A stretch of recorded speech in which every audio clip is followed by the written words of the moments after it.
मैं पूनम अग्रवाल, शेठ विद्या मंदिर English high school Vasai east के अध्यापिका आज कक्षा छठी के छात्रों को पूरक पुस्तक बाल राम कथा में संकलित पाठ सोने का हिरण पढ़ाने जा रही हूँ।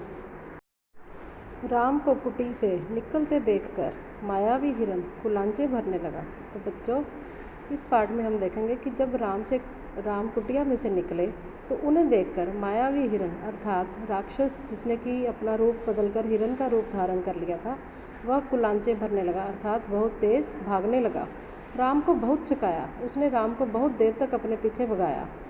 झाड़ियों में लुकता छिपता भागता वह राम को कुटी से बहुत दूर ले गया। तो अपने पीछे भगाते भगाते वह राम को उनकी कुटिया से बहुत दूर लेकर चला गया।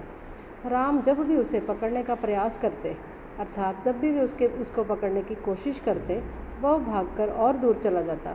तो जब भी बच्चों राम कोशिश करते कि अब वो हिरण को ज़रूर पकड़ लेंगे, तो उतनी देर में वह भागकर उनसे फिर से दूर चला जाता। हिरण चालाक था, वह इतनी दूर कभी नहीं जाता था कि पहुंच से बाहर लगे, क्योंकि बच्चों वह हिरण एक मायावी राक्षस था, इसलिए वह कभी भी इतनी दूर नहीं जाता था कि उनकी पहुंच में ना पकड़ा जा सके। वो अपनी तरफ से उनके आसपास ही रहता था, फिर भी वह तेज़ ही भाग रहा था। राम के सारे प्रयास विफल हो गए, वे हिरण को पकड़ नहीं पाए। राम ने कितनी ही कोशिश कर ली, परंतु उनका प्रयास कोई भी सफल नहीं हो पाया। उन्होंने हिरण को नहीं पकड़ सके उन्होंने उसे जीवित पकड़ने का विचार छोड़ दिया। फिर उन्होंने धनुष उठाया और निशाना लगा दिया और एक बाण उस पर छोड़ दिया। तो उन्होंने अपना धनुष उठाया। उनको जब समझ में आ गया इस प्रकार से कि वे उसे जिंदा नहीं पकड़ सकते हैं, उन्होंने इस विचार को छोड़ दिया। उन्होंने अपना धनुष उठा लिया और निशाना साध दिया और एक बाण उस पर छोड़ दिया। जैसे ही उसे बाण लगा, वह धरती पर गिर पड़ा और धरती पर गिरते ही मारीच अपने असली रूप में आ गया, क्योंकि बच्चों वह एक मायावी राक्षस था जिसका नाम मारीच था। जैसे ही भगवान राम ने उसके ऊपर बाण छोड़ा, वह तुरंत ही धरती पर गिर पड़ा और गिरने के पश्चात जैसे ही उसे बाण लगा, वह अपने असली रूप में यानी राक्षसी रूप में प्रकट हो गया।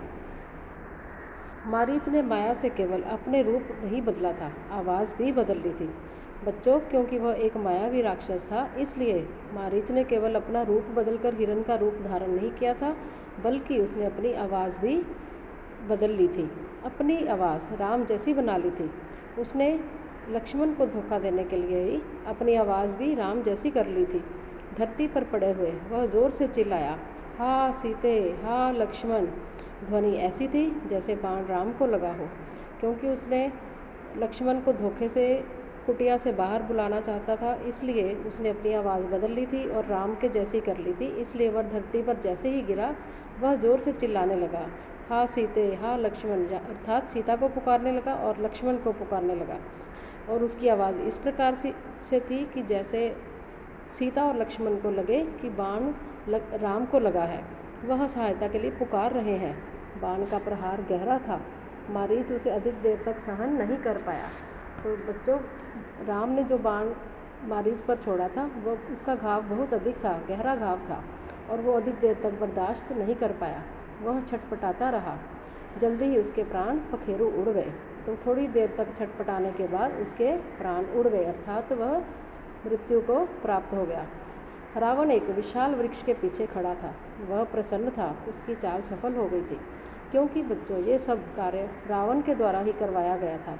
तो जब उसने देखा कि वह अपने कार्य में सफल हो गया है, अर्थात वह सीता और लक्ष्मण को पुकारने का कार्य कर चुका था, तो उसे लगा कि उसकी चाल सफल हो गई है। मारीच ने अपनी भूमिका अच्छी तरह से निभाई थी, क्योंकि मारीच रावण का ही सेवक था, इसलिए उसने अपना कार्य अच्छी तरह से कर दिया था, जो कि रावण के लिए बहुत ही सही था।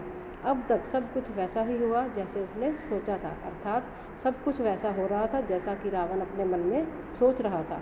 उसे राक्षस अकंपन की बात याद आ गई। सीता का हरण हो तो राम के प्राण निकल जाएंगे, वह निशक्त हो जाएंगे। वह अगले चरण की तैयारी में जुट गया। मारीच की पुकार राम ने सुनी, वह पास में ही थे।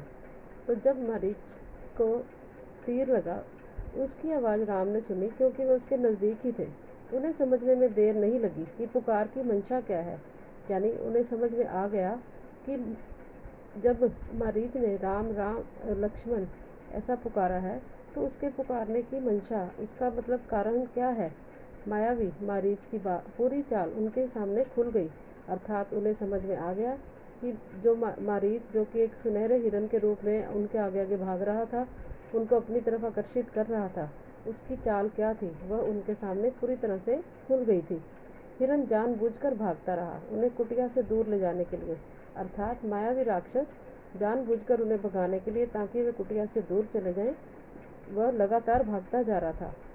वह षड्यंत्र का अगला चरण विफल करना चाहते थे।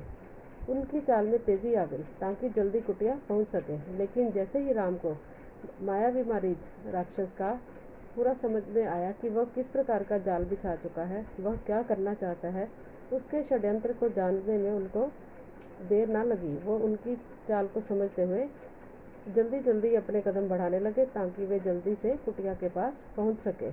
बच्चों, यहाँ पर पाठ का पहला भाग समाप्त होता है। आगे का भाग हम दूसरे वीडियो में सुनेंगे।